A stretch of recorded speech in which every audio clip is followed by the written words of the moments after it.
Friendo, Steve here. Hey, Larson. And it's the 4th of July. You know what that means. Time to blow your hands off. Somewhere. Try not to. Try not to blow your hands off. And because it's 4th of July, we're pre-recording in our Ask Steve and Larson. Our Raw review will go up tomorrow on Wednesday because we're going to go out and try to blow our hands off. So let's go ahead and dive into these questions, Larson, so I can get trying to blow my hand off maybe a little sooner. You don't like fireworks. Yeah, I know. They're too loud, too noisy. Bothers my dog. Look at my poor dog. She's going to be miserable tomorrow, Larson. She's going to be miserable. Yeah. Like she already has her head buried in the pillow. Hey, what are you doing? Oh, my goodness. No, doesn't care. Oh, my goodness. All right, first question. You ready? Yep. It's from Timor. So should we give WWE more benefit of the doubt when it comes to letting things play out now that Triple H is in creative compared to when Vince was in creative? I'm only asked because of LA Knight not winning Money in the Bank. Now people are saying they should have struck while he was hot. Reminded me when people said the same thing of Sam Elimination Chamber, Montreal. In these cases, I'm saying that they won't be as popular without those big moments. And look at Sammy now, and I'd say he's doing better than he would have had he won at Chamber. Excuse me. One second. Cody, I think, is doing just fine. And I'll be honest with you, I feel like Cody's maybe even, I think the desire to see Cody finish that story is even more so now than it would have been had he, just ran through Roman Reigns, got the title, and was, defending it against Dom or whatever. Yeah. I think he's in a good position. I think Sammy's in a great position. Kevin Owens is in a great position. And, we had this question like a couple of weeks ago about giving the WWE the benefit of the doubt. I liked what Triple H had to say about LA Knight. He's just getting started at the young age of 40 and to give it time. And so I think in this situation, I think they made the right move with Damian Priest because there's more story set up for him there. The bottom line is, dude, if LA Knight is real, he's going to be fine. Like, he will continue to be successful, and there will be more of a demand for him to be pushing as long as WWE doesn't do the weird Vince thing of, oh, I don't see it, but the people see it, so I'm going to bury him sort of in spite of the crowd. As long as they don't do that, and I think that WWE has kind of turned a corner on that. Triple H seems to take the audience's sort of, I don't know, he takes them into, I think, a bit more consideration. Certainly, he doesn't seem to do the spiteful burying of people that Vince used to do. I think they're going to see if it's the real deal, if they can put him in some stories that are interesting. And by the time, right now, there's a good story for Damian Priest and Money in the Bank. Next year, when Money in the Bank season comes around, maybe they'll have a good story in place for LA Knight, or they'll find a different way to elevate him. I hope he goes for the U.S. title coming up shortly because Austin Theory ain't getting the job done. Nope. As you mentioned, we were asked or posed with a similar type question not too long ago, as far as giving WWE creative more benefit of the doubt. And at the time, I said, well, as long as Vince has some role, you can't give him the full and complete benefit of the doubt because you never know. I mean, just look at Raw after Mania. I know lately when we've heard that he's changed the show last minute, it hasn't been a complete shit show, But you go back to the last show that he spearheaded, Raw after Mania, that was a complete shit show. So as long as Vince is involved in some capacity from the creative end of things, you can't say, well, sure, I have faith that this will play out in a positive way. As we've seen with Sammy, I don't know if you could say Sammy's in a better position now than if he had won at Elimination Chamber, because he would have been champion after Elimination Chamber if he had won, but he's in a good spot. Cody, he was in a good spot before Mania, based on what we've seen from the Bloodline story after his loss. It's the right call to make, having him lose, because his popularity hasn't suffered one bit. And I imagine after he gets through Brock, faces that adversity, it's going to catapult him to a whole nother level of popularity. The thing with him is they got to keep putting obstacles in Cody's way without it being cartoonish. Because if it's cartoonish, then it's laughable. Yeah. And they don't want that. It'd be serious adversity, not funny adversity. What? All the goalpost moving with you. It's got to be a very specific kind of adversity. It's got to be serious adversity where odds are stacked against Cody, where you feel like he will not be able to finish the story ever. Dude, the thing that I appreciate though right now is that that I think I can give the benefit of the doubt that it shouldn't come back unless Vince starts traveling with the brand, which is possible. Is like the weird spiteful booking. Like Yeah, we haven't seen much of that. I can't recall the last time since SummerSlam that like, oh, they're doing this to play a gag on somebody, or oh, they're doing this to punish somebody.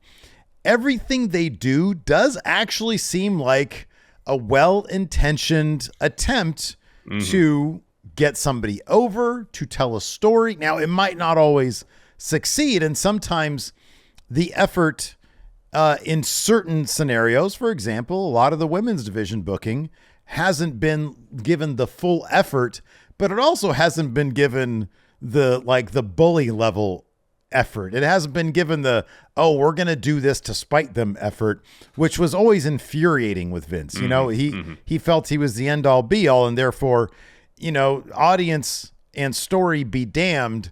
I'm going to do what I want to do because this is merely my play box and these are my playthings. Yeah. And Triple H and Nick Khan really do seem to, at the very least, be able to keep that at bay. We take a look at recently with Bayley and Shotzi's match being postponed, and everybody was up in arms. Oh, that Vince went ahead and canceled. And yeah, there really does need to be more proper communication when something is advertised and then it doesn't happen. Obviously Bayley and Shotzi weren't clued into the fact that was going to happen a week later. So you have to wonder like what exactly is going on there and can they get on the same page communication wise, but postponing that match a week to benefit Bayley with that UK crowd, smart move. It worked out. Yeah. It worked out. So yeah, you'd like to think that at some point they can come to something of a unified vision, an undisputed vision. Yes, total unified vision. Exactly. But yeah, I mean, dude, like you said, obviously with Vince there, in control of things, you can never give the complete benefit of the doubt. But if he was gone and it was simply Triple H, I don't know. I could give Triple H the complete benefit of the doubt when it comes to things like the women's division, until they prove otherwise that they're interested in telling those stories. I think there's been a bit of a turn in that direction lately. You got Shayna versus Ronda now. There's an interesting triple threat going on for Asuka's title. The women's tag division seems to be a little bit better. So yeah, I think there are things in place, but I think it's better than it was a year ago. But is it, completely like, oh man, I trust this guy like I trust Paul Thomas Anderson? No, not quite. No, not quite. No. It's more Wes Anderson I trust. It's Wes Anderson benefit of the doubt. Does Wes Anderson have full benefit of the doubt? No. Not really. No. Not since Moonrise Kingdom. No, exactly. Getting back to the LA Knight aspect of it real quick. And I think people are upset about LA Knight not winning Money in the Bank, given what history has told us about Vince's approach to booking. Namely, when someone seemingly on their own gets over organically, Vince's reaction seemingly is to put an end to that. And we've seen it time and time again. Like Daniel Bryan is kind of an outlier in that respect. We saw it with Rusev Day. Yeah. Countless other examples of someone getting Damian Sandow getting themselves over. Sandow did it twice. Yeah. And Vince just put an end to it because that wasn't in his plans. That wasn't what he wanted. Zack Ryder, yeah. And so when we ingest this product, the WWE product, and we've seen this pattern, this history, and the prospect of seeing again with LA Knight, someone who's really captured the imagination of the WWE universe, it's hard to kind of get away from that thought process that, oh, this is going to happen again with LA Knight, regardless of who is on a day-to-day basis booking creative, until we see it not be the case. Now, if Triple H and creative have a plan for LA Knight over the next year, even 6 months, that's going to lead him to get some momentum from a competitor standpoint, get some wins. Yeah. Then I'll be like, okay, there's a plan in place. Like if he beats Austin Theory tomorrow, obviously they got a plan in place for him. I guess it wouldn't be tomorrow. It'll probably be Friday. Nope. Sheamus in Theory on Friday. Sheamus in Theory on Friday. Yeah. So, I think the default position for people who watch WWE or has watched WWE for the last 15, 20 years is, well, I'll someone gets themselves over.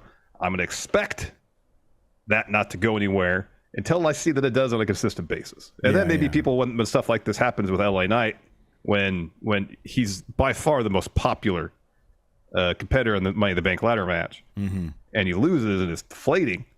Well, if we see a steady pattern of people getting themselves organically and being rewarded for it rather than punished seemingly, then people will be like, okay, maybe this is part of a larger story they're telling here. And they will be given more of the benefit of the doubt. Yeah, absolutely. It sort of goes along with like Judgment Day, like once you saw the beginnings of what Triple H wanted to do with Judgment Day, you sort of understood, especially when they got Dom and he started doing his thing. It was like, oh, okay, I think I get what they're doing. And this is pretty interesting. And so for that one thing, you give them the benefit of the doubt. It's like, okay, they're interested, they're investing in this. And I don't see that being sort of, sometimes Vince under him, he'll just sort of stop a thing. It's like, oh, this is going good. And he'll just stop it.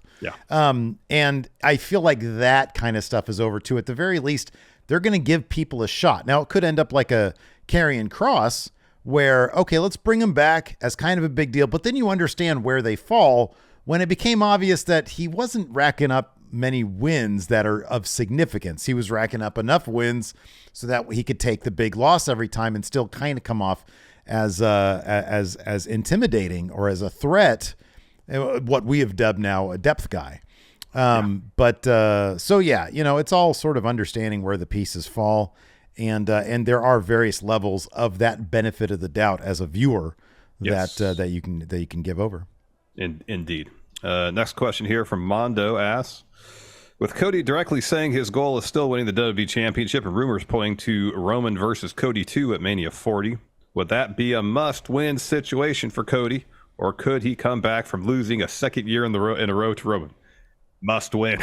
That's must win, right? I don't know if I can come up with the other side of that argument. I mean, I don't know. In sports, it's a bit different in sports though, because like teams make adjustments and so like here's an analogy, I guess, of someone losing twice and then coming back to is Michael Jordan's Bulls. They lost the Pistons twice in the Eastern Conference Finals. Third attempt they won, and the dynasty began where they won 6 titles in 8 years. But as you mentioned, there's adjustments that are made. There's roster moves that are made.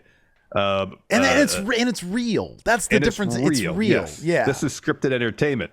Someone can pick up the pen and write Cody winning or beating Roman at any time they want to. If Rocky had lost in Rocky 2, because he went to a draw in Rocky 1, if he had lost in Rocky 2, it's like, I don't want to see this again. I'm not going to go to Rocky 3 to watch him, then, is he going to beat Apollo Creed? Like, who cares at that point? Apollo Creed whooped his ass. Exactly. No, I would think this would be must win for Cody. Like, you don't book that match unless Cody goes over. Yeah. You don't do it. When it's scripted entertainment, you have to deliver. You can't do, I'm sorry, but you can't do a trilogy where the guy wins the last one, but he gets his ass kicked the first 2. Nobody's going to want to see that third one because they're like, why would I believe? No. And plus at that point, Roman's reign is like way too long. Well, also by that point, like it's just going to be Roman. There's no Usos. There's no Solo probably by that point. It's just going to be Roman. The way things are going. Yeah. So like Cody should have beat Roman one-on-one, would have beat Roman Mania last year if not for Solo. If Solo's not there, if the Usos aren't there, if this is just a straight up one-on-one match and then Cody loses on an even playing field. Now, what they need to do, though, I mean, besides keeping Cody hot, obviously, is give us the thought. Just like we had the thought that Cody was going to beat Roman, now the big challenge is going to be prove to me that Cody's going to lose this. Exactly. Because when he wins, it needs to be a big, massive moment that kind of, not going to say catches you by surprise, but was at the very least in doubt. That's a tough cookie to crack right there. It is. And I imagine Roman, we don't know what's going to happen at this trial of Roman Reigns happening on SmackDown. I don't know if the Usos are going to try to kick Roman out of the bloodline. Oof, good luck with that. Install Solo as new head of the table. Don't know what's going to happen. But you got to imagine the more the bloodline shatters, the more desperate Roman is going to get to cling on to that championship because that's his legitimacy. That's his claim to the head of the table right there is that title. And in his desperation, he might become like super violent. Mm-hmm. You know, and that could be the aspect, this kind of wild card aspect of Roman heading into Mania 40 that Cody has to account for. You know, dude, not a lot of title defenses between now and WrestleMania. And it was only 3 months ago. But, like, you could conceivably. So, obviously, he's going to do Jay at SummerSlam. Mm-hmm. The next big pay-per-view after SummerSlam is Survivor Series. What's in between SummerSlam and Survivor Series? A couple B-level pay-per-views? Historically, when they did it, and I don't know if they will anymore, is Hell in a Cell. Oh, yeah. Oh, that's a good point. Yeah.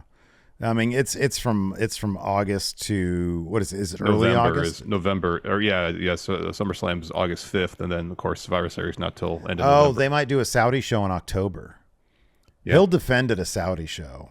Yeah. And that might just be sort of a one and done. You know, they announced that. So September, there's one early September. Is it Payback? Yeah, and then there's one early October. That's in Pittsburgh. Oh, it's in Pittsburgh. Okay. Yeah. Okay. Not to say they won't have, you know, whether it's a Saudi show or some other sort of international show at the end of October, since it'll be, you know, a month plus before Survivor Series. I would not be shocked if they did 2 title defenses between SummerSlam and Survivor Series. And here's the thing about Survivor Series, that ain't going to be a title defense. That's going to be a multi-man of some sort. Because that's sort of what they do with Survivor Series these days. Either not Hell in a Cell, War Games, or something like that. But I mean, basically, you could be looking at 2 more title defenses the rest of the year for Roman. That's a possibility. Yeah. One of which, or I'm sorry, 3 more, including SummerSlam. You get Jay and 2 more for the rest of the year. 1 at the Royal Rumble, and then you're on to WrestleMania. Yeah. So you don't need too many opponents. You could do Jay. Potentially you could do Jimmy, but I don't know if they're going to do Jimmy after Jay. Solo could be in there, at the Royal Rumble or something.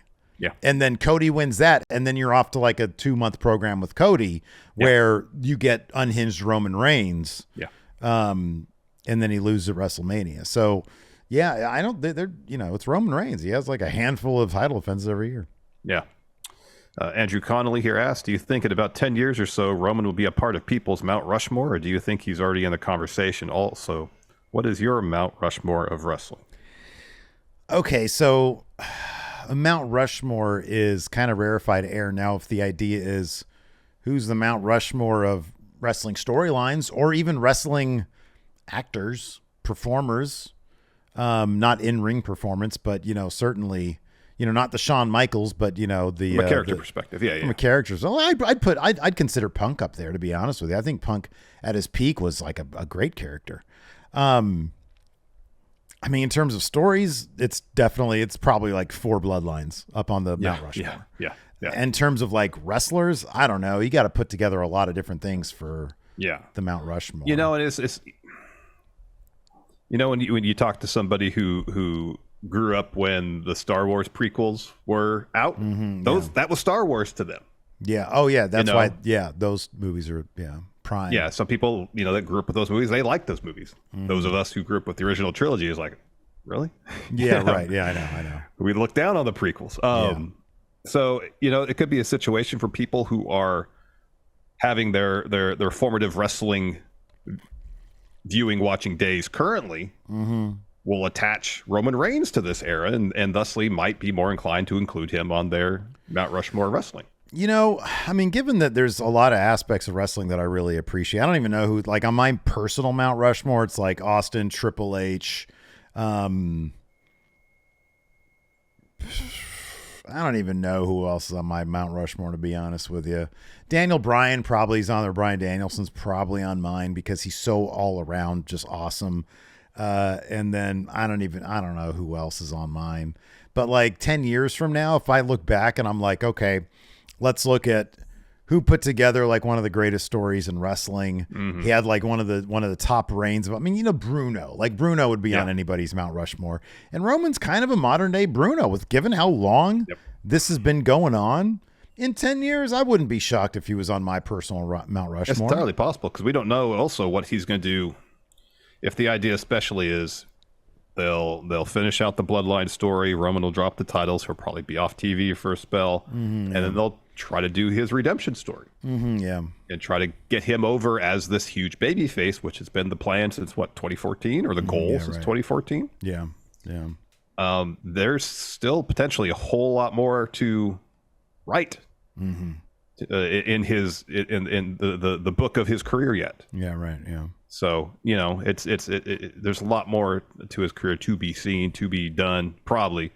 And then, if he has his great babyface run of 2 or 3 years and he's like, all right, I've done what I want to do in wrestling, and he moves on and starts doing movies or something and becomes a huge mainstream crossover star, that's going to add to his legacy significantly.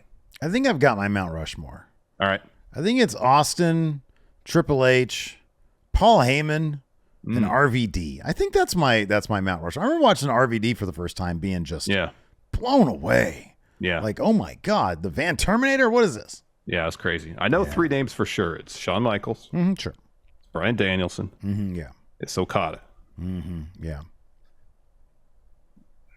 Maybe Suzuki's on there. Okay. I don't know. The third name, I'm not sure. If it has to be wrestlers, I'd take Heyman off. I'd put Danielson in there. I'd put Daniel Bryan on there. Yeah. Anyways, before we get on to the next question, Larson, you want to pay some bills? Let's do it. Let's take a quick break here and get a word from our sponsor, Morgan & Morgan. Steve. I've been talking about accidents. I've been talking about them a lot. Oh, my goodness. I know over the last few weeks, I've mentioned several that I've been in over the course of my life. And let me think about it. My memory's correct. I want to say I've been in 6 car accidents. Yeah, 6? You mentioned that the other day, man. I'm telling you, you have got to be the most accident-prone person I've ever met in my entire life. And I met a lot of people. I bet you, if you really sat down and thought about it, just really thought about it, you probably remember a few accidents you've been in too. A small handful, and that's it. Well, 6 isn't like a huge number either. Anyways, point I'm trying to make for a while is accidents can and do happen to anyone at any time, and you can be injured due to those accidents. Thankfully, I haven't been hurt due to any of the car accidents I've been in. But if you're ever injured, you can check out America's largest injury law firm with over 100 offices nationwide, Morgan & Morgan. Morgan & Morgan has a proven track record of fighting to get you full and fair compensation. Get this, Steve. They've recovered more than $15 billion for their clients. And Morgan & Morgan has made it easy to submit a claim. It's more like ordering takeout than hiring a lawyer. In 8 clicks or less, you can submit a claim, and you could do it without having to get off your couch. So if you're ever injured, you can check out Morgan & Morgan. Their fee is free unless they win. For more information, go to forthepeople.com/raw or dial #law. That's #529 from your cell phone. That's forthepeople.com/raw or #law, #529 from your cell. This is a paid advertisement. All right, what's our next question? Next question from Disc Golfing Goon. I believe this is a new participant here. I got a terrific disc golf frisbee park right nearby. Isn't it the same thing? Disc golf and frisbee? Yeah. Frisbee golf? Well, you use frisbees to disc golf, yes. Oh, okay. That's what it is. Yeah. Okay. Yeah. Where they have like these little stands where you get your frisbee. It's nuts. I've seen some of these people holy moly, they can throw a frisbee. You got that right. So anyways. Question is, with the rumored main event for Mania being Roman versus Cody, is it possible WWE has Damian Priest wait until then to cash in and do it on Cody after finishing the story? 2% botch that happened. Yeah, Cody's he's got to soak in it. They're gonna build this dude up. He can't just get chumped out just like that. So I'm gonna put some cold water on that one, man. I don't see that one happening. I think Damian Priest I think they probably have, given how high they are on Judgment Day, they probably have a decent idea as to how they're going to have Damian Priest cash in. It wouldn't surprise me if this was not a situation where they're like, well, let's put it on him because we like him and we'll see how it goes. There might still be some element of let's see how it goes. Wouldn't shock me if they had a plan in place for Damian Priest getting that title. All right, for the sake of conversation, I'm going to try to sell this as a good course of action. Okay, good. So, what's Cody's thing so far over this year? This is what I've been saying, and seemingly WWE agrees. Adversity. Mm-hmm. Yeah, capital Cody A. needs adversity. Serious adversity, not comedy. Serious adversity, not funny adversity. Not can't be funny. It can't be like a screwball comedy thing. Someone steals his luggage or something like that. No. Right, yeah, that's not adversity. Serious adversity. where he's at risk of not finishing the story. Okay. So he has that until Mania. He beats Roman at WrestleMania. You think he finishes the story. Technically, he does because he won the title. Damian Priest cash in on what they always say. It's one thing to become champion. It's harder to stay champion. Right, yeah. And he finds that out the hard way immediately after finishing his story. Mm-hmm, yeah. And so now he has to go back and write this new story after he finished the previous story, and that's learning to become a champion, holding on to that title. And the first step of that is beating Damian Priest. It's like the original ending to Clerks when that dude comes in and shoots Dante. That's horrible. I don't like it. They'll let the air out of the entire of Lincoln Financial Field in Philadelphia, 1,000%. Now, if Damian Priest is like super over and everybody's like, reciting his catchphrases, then, this could work for LA Knight. If LA Knight had Money in the Bank, if LA Knight somehow wins Money in the Bank off of Damian Priest, then they can do that. Yeah. Do you think the crowd would actually pop louder for LA Knight cashing in and beating Cody for the title to end Mania 40 as opposed to Cody beating Roman? Yeah. Sorry? Yes, I do. Wait, what'd you say? They'd go, whoa! Yeah. There you go. That's what I was looking for. Anyways, so after that, we've got Mario Brown, 9146. He says, should LA Knight get the U.S. title from Theory? Yeah! Make the case. I think Theory makes that case for himself pretty darn well. Does anybody care about Austin Theory? No. Does anybody cheer for Austin Theory? No. Could Austin Theory get the hottest UK crowd maybe in history to give one single damn about him? No. So are they even on the same brand? Yeah. Okay. Yeah. I know Sheamus has Austin Theory coming up in Madison Square Garden. Don't do that. But the second LA Knight shows up to face off with Austin Theory, they're pulling the trigger on that. And that might happen at SummerSlam. That could be. That absolutely could be, and it really should be. I don't know why they wouldn't do that. I mean, the U.S. title could totally be what do they call it? A public no. What is it? A balloon? They float the balloon. What is it called? Oh, a test balloon. Test balloon. Is that what they call it? Focus group. So.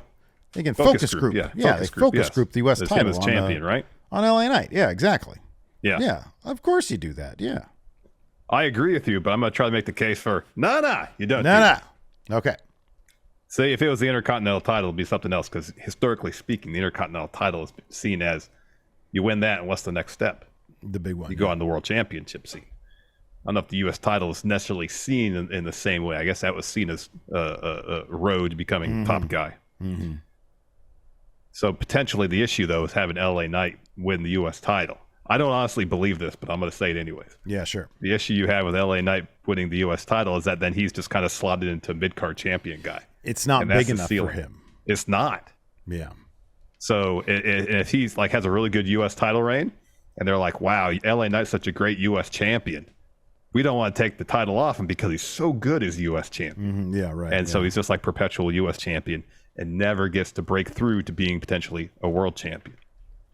Well, yeah, I mean, it's kind of like Gunther, it's like before Gunther, the Intercontinental Championship was just dog shit.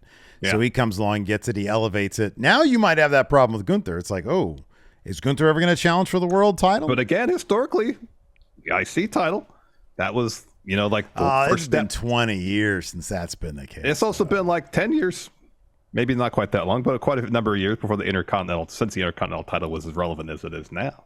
No, yeah, I know. I agree. He's made it relevant. That's why you have LA Knight make the U.S. title relevant. Yeah. No, I appreciate the conversation, though. But yeah, of course you put the U.S. title on. Of course you do. Oh, yeah. Are you kidding me? You want to sell like a ton of replica titles?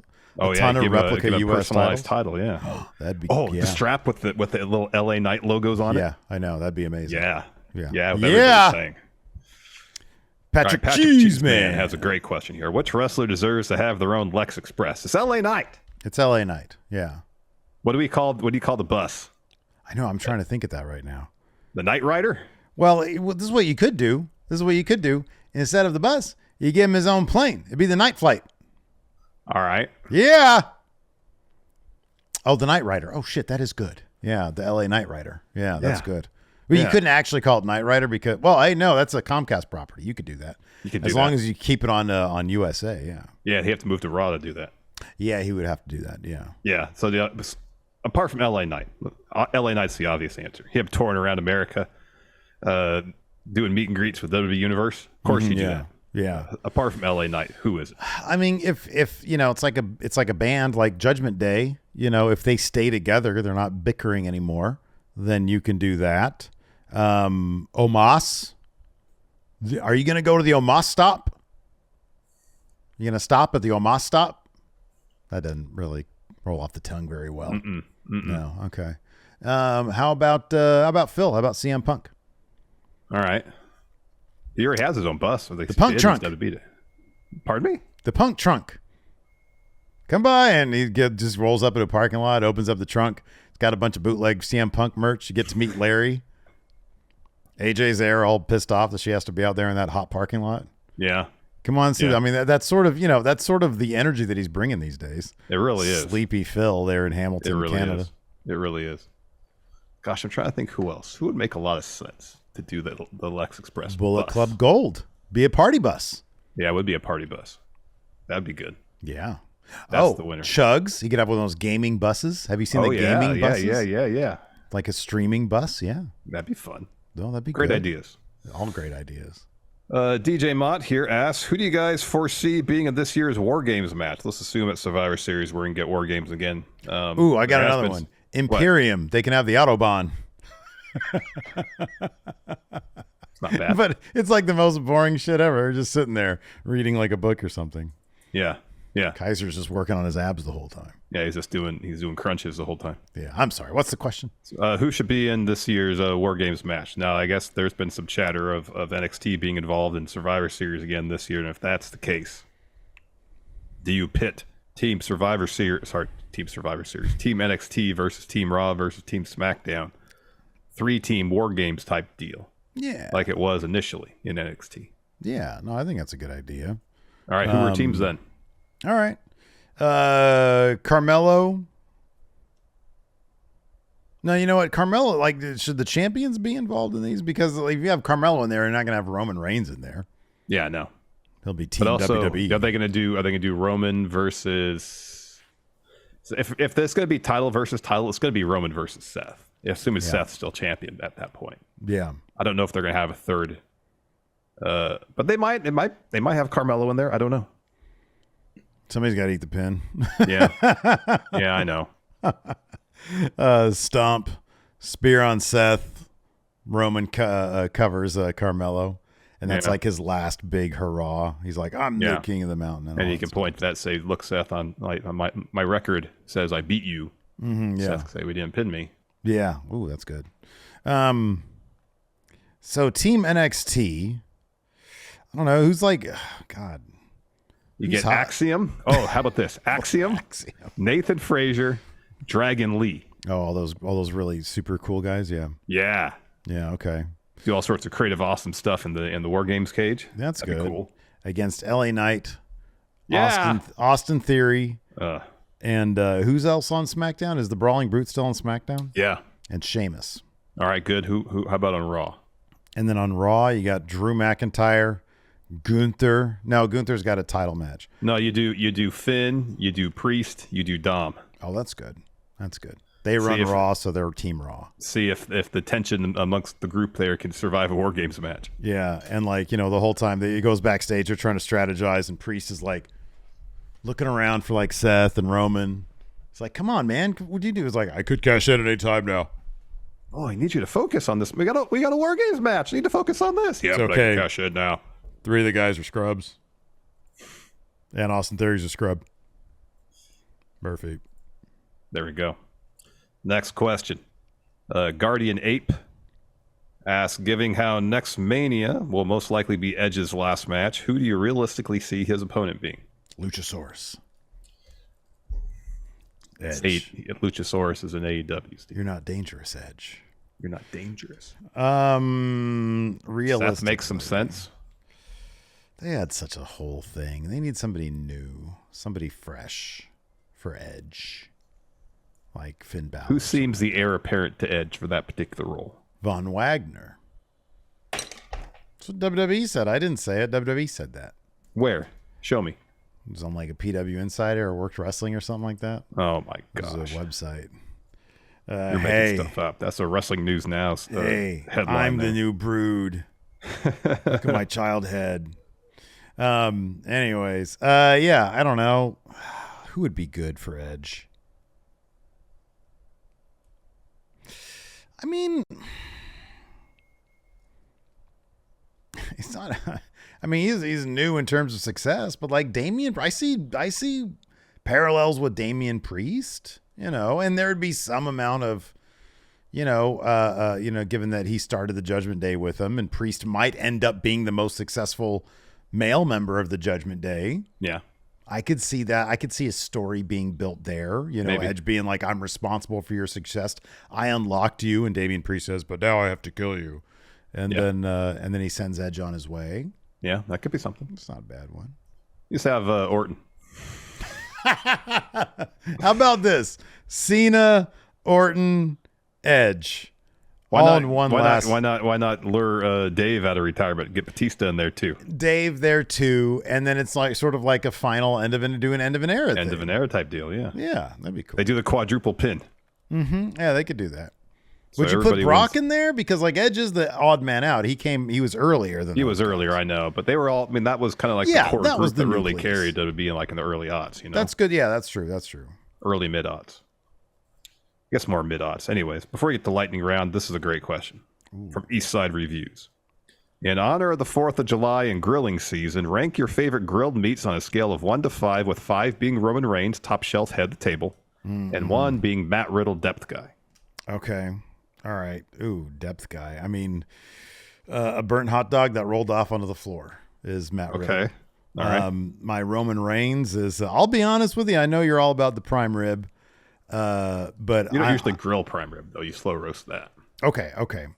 I'm all about like rack of ribs. My dad would make just some melty ass ribs. That's my number one, man. Get a big old rack of them, just dig into your fingers. It's great. So 5 would be a bone-in fillet. That's tops. Get a really good bone-in fillet. Oh, ooh, awesome. 2, rack of ribs, just right below that. Mm-hmm. Although if I'm feeling in the right mood, I could flip-flop those easily. Mm-hmm. 3, grilled chicken thighs. Okay, yeah. Like a grilled chicken thigh. Oh, yeah. So good. Yeah. 2, I'd say 2 is like your basic hamburger hot dog. Yeah, okay. And then 1 is something like London broil, where if you don't cook it perfectly right, it's like a brick of leather. Okay, there you go. Let's do some lightning round here. We kind of answered that one before. All right, here's another food question. DJ Fluffy, if each WWE superstar was a hamburger condiment, who would be the meat, the buns? I guess a hamburger, part of a hamburger. Who'd be the meat, the buns, and the condiments? All right, who'd be the meat? So the meat and a hamburger is kind of what ties the whole thing together. I mean, given that he's a big fan of big men slapping meat, I'd go Big E. He's the beef. That's where the beef is. Big E. All right. The buns. I mean, maybe like Mandy Rose before she left. All right. All right. Some good buns there. All right. Lettuce. Daniel Bryan. Good. He's it's WWE superstars, but okay, whatever. Daniel Bryan was a WWE superstar. What about Cameron Grimes? He made all that money off the stonks. Get it? Lettuce money. Okay, yeah, lettuce money. Okay, that's not bad. And here's the thing about Cameron Grimes too. Okay, that's fine. Cameron Grimes, he's rarely there, and that's how often I put lettuce on my burger. Gotcha. Rarely. Who's the tomato? Juicy. Adds a crispness. But not universally popular either. Yeah, I'm not even necessarily. A lot of people don't like tomatoes on their hamburgers. Yeah. In a way, I was thinking Baron Corbin, but not in like what they add. I was thinking Baron Corbin too. Because people might want to throw tomatoes at Baron Corbin. Mm-hmm. Oh, that's good too. No, that's really good. Yeah, I think it works on both levels. Who's the mayonnaise? Oh, man. All right, what does mayonnaise bring? It keeps it moist so it doesn't get too dry. Right, exactly. Creamy. creamy. Yeah. Who's smooth? Smooth. Smooth. Axiom. All right. All right, move on. This is fucking hurting my head. Oh, no. Let's see. Next, lightning round. This is very specific to we're shooting this Monday afternoon. It'll be won't be relevant come tomorrow. But anyways, Brandon here asks, any chance Natalya beats Rhea on Raw tonight? Oh, we can say no, absolutely not. Not gonna happen. I mean, if you want to extend that question to what does Natalya do when she loses within 90 seconds on Raw tonight, because that shit's gonna happen. I don't know, they might give her a competitive match tonight. That's a possibility. Yeah, I think tonight's gonna be the competitive match, and then she'll just fall short at the end. Yeah, I think she'll probably be happy with her performance. She just won like a bunch of Guinness, or they just did like a Guinness she had a bunch thing of with her. plaques. Yeah. So yeah, I don't know. After that, I don't know. Goes on to continue to do what she does, which is generally like, a couple wins here and there, and then like,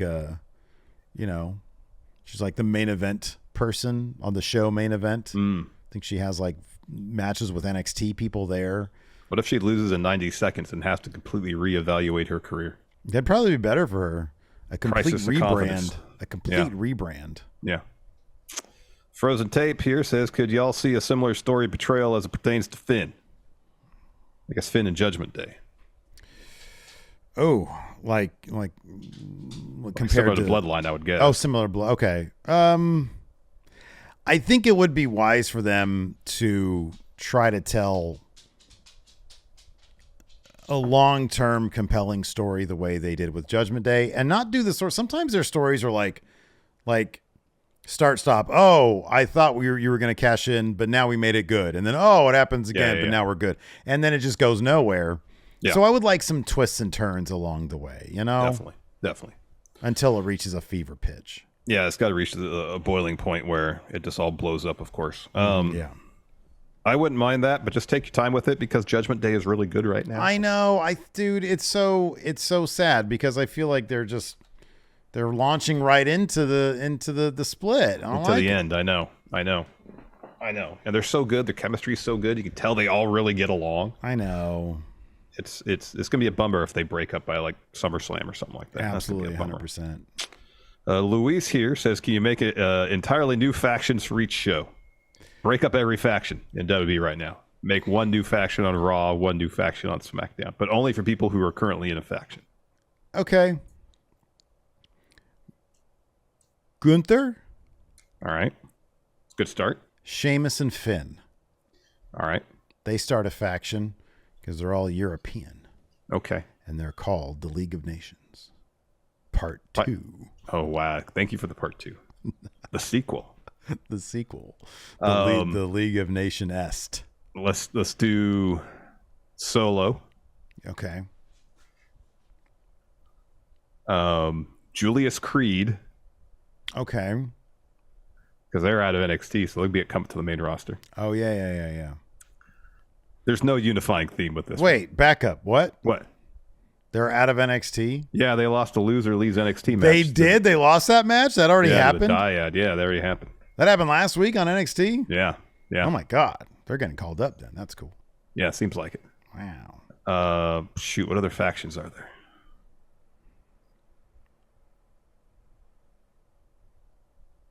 I stumped myself. And then Gunther. Leave League of Nation Est alone. That's my faction. No. Rhea Ripley. No good. Santos Escobar. All right. And Paul Heyman. Okay. Bucket Dipper asks, what do you think are some of the weakest looking finishers in wrestling right now? Bucket Dipper mentions, which is probably the correct answer, the skull crushing finale. Oh, that's terrible. CM Punk's GTS. The funny thing is, skull crushing finale is not that far removed from the stroke, which is devastating. It's virtually the same move. Yeah, I know. Miz just does a bunch of other people's moves, just not as well. Yeah, it's sort of his thing. Anyways, what was the question? I said Punk's GTS. Oh, watch Kenta do it back in the day, and he was like crushing orbital bones left and right back then. Yeah, Punk's is very rickety. Low energy GTS.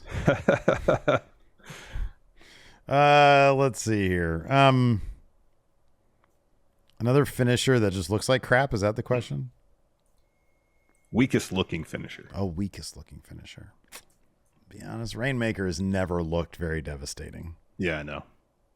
It's all contingent on how the person taking it sells it. Mm-hmm, yeah. Conversely, the worst looking finisher at this point might be the Hidden Blade when it's used as a finisher. Oh yeah. My God. That was like, I mean, look what happened to Kota Ibushi when he took it. Yeah, no kidding. Carlos Diaz has some rapid fire questions here. You ready for it? Yeah, go. Craziest Vince booking mistake. Craziest Vince booking mistake. First thing that popped in my head was Katie Vick, because that's something people still talk about. Okay, that's a good one. I think big picture, how he handled the invasion. Yes. Craziest Bischoff booking mistake. Oh, was he behind the finger poke of doom, or was he gone by then? He might have been gone. Well, Nash had the book then, didn't he? Did Nash have that book? Oh my God, that was terrible. I think. Bischoff. Oh, probably letting what happened at Starrcade happen. Starrcade 97. Yeah. I'll say expanding the NWO so it's too large. Yeah, Bischoff's handling of Bret Hart. That's what it is. Oh yeah. Craziest Tony Khan booking mistake.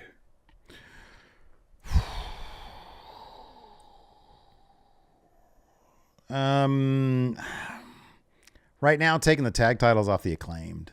Yeah. That was a bad move. It was a bad move. Having CM Punk beat Hangman. Yeah. Craziest Triple H booking mistake.